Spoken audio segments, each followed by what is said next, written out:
Hey everybody, I just wanted to give you guys a little update on the Scottsdale. Gomez is still here. I don't know why. I sold it to the guy a while ago, a couple weeks ago. He still hasn't picked it up. Gomez is good and done.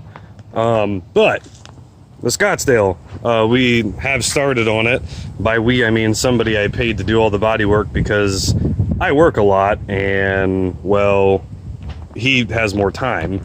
And he does it on the side. He restores old vehicles. So, excuse me.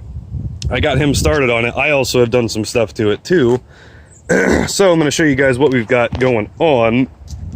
The whole thing is getting completely taken down to bare metal and primed. I did have to order a few body panels that he said were not salvageable, which should be here on Tuesday via LMC truck. Thanks for the hookup, guys. We got a new, this door is not savable and the tailgate is not savable, as you can, we'll go back to that in a minute over there. The tailgate is nowhere near savable. You guys see, I mean, my fingers back here. I mean, it's completely toasted. This bumper weighs almost 200 pounds and I don't want the bumper. So I'm gonna put a different bumper on it. This piece, the trim, was salvageable. We could repaint it if we need to. The new tailgate, it wasn't really clear whether it came with it or not, or even if it was for it. I just, like, from the catalog, I picked the tailgate that should be for the truck, so it may not even get this piece back on it. I'm not too worried about it. But we have the bumper off. We've been PB blasting the insane receiver for the hitch for days now. Still can't get that thing out. We're trying to. And yeah, tailgate's off, and we're actually using the old fenders off my wife's FC. He asked me if he could use them, and he's fabbing up corners for the bed and for the cab with both of these fenders. He's also providing me with a lot more steel. He's going to bedline all of this after repairing the rust holes, and this section of the bed here, he grinded all this down to bare metal. There's one spot that somebody fixed previously that he was able to make flat, and then he just threw a really thin layer of self-etching primer on it for now. He's going to weld in the corners and everything. He got up under the truck. The frame looks great. I don't feel like getting under there to show you guys, but as a matter of fact, you know, I'll just throw this in an editor here. Okay, so you're going to see this.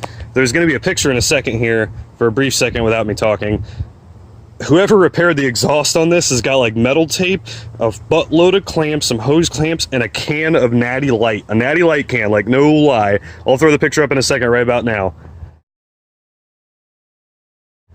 And, yeah, so Natty Light can exhaust, it's badass. He also started to move the seat out of, started to move the seat. We're gonna pull the seat out because obviously it's got this big chunk missing. I'm gonna take this bench to a local upholsterer who is amazing with what he does. I'm going to see if he can save it. If not, I'm going to get a new bench. And also found out some new stuff too. The truck had been running like complete and total crap since I got it. Come to find out, there's a couple toggle switches down here. There's one over there. That one I don't think does anything. This one is for the wiper blades, and this one, I switched this one on right after I bought the truck. Didn't do anything, left it on. Turns out that's the electric choke for the carburetor, because it does not have a manual choke anymore, because it's the Holly, like, Street Demon or Street Fighter or whatever, and it's got an electric choke on it. So we found that out. Recently the battery gauge quit working. The battery light isn't on, which I think this has a battery light, but the gauge isn't doing anything. My buddy donated an old battery because I have like 3 or 4 batteries here and they're all dead, and he donated me one, which has been working perfect. But the rest of the stuff to show you guys is under the hood. I just did a little bit of dress up stuff. Obviously there's a lot more that needs to go into under the hood to make it a 1, but I bought, off the Cyber Monday sale from Jegs, I got these Chevrolet valve covers, and I got one of these generic oil fill caps from a parts store, which didn't fit in the valve cover, but I cut the grommet to make it fit, and those Chevrolet valve covers look beautiful. And also, I took the, well, yeah, so a little bit of, yeah, going backwards and forwards. So Gomez, the air cleaner on Gomez, that's this air cleaner that's on this truck. The motor I got for Gomez was out of a van, and some of the brackets were different, so this air cleaner wouldn't fit. This one had a mini Edelbrock air cleaner on it, which I threw on Gomez, which fit perfect. And then I just had to get an air cleaner spacer to clear this fuel hose, and Gomez's air cleaner fit nicely and looks additionally well with the valve covers. I got my donated battery over here, and I got some new terminals so the truck will actually start every time and not leave me stranded places, because that's terrible. But after putting the new fuel filter on as well, after a little while, you can see all the rust in there. I'm probably going to have to get a new gas tank, as much as I didn't want to, but that's not a big deal. On top of the bodywork, I'm not going to be putting too much money necessarily into performance-wise of the engine, because this already does have a little cam in it. It's already got the nice Holly carb and the Edelbrock Performer intake manifold. I'm just going to do maintenance on this engine. It's got a leak in the power steering system. It needs belts, obviously. I mean, it was sitting for years and years. And there's a few other oil leaks that I'm going to tend to. I put new valve cover gaskets on, so that's good.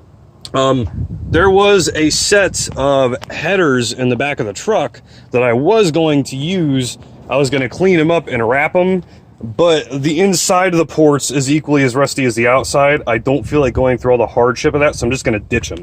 And I'm going to get, that is like probably the only other thing performance-wise I'm going to do, other than an under pulley drive kit just for pretty pulleys, and then I'm going to put some long tubes like that on this, because it's got all the smog shit that has been deleted very terribly. You can see the like crimp off there.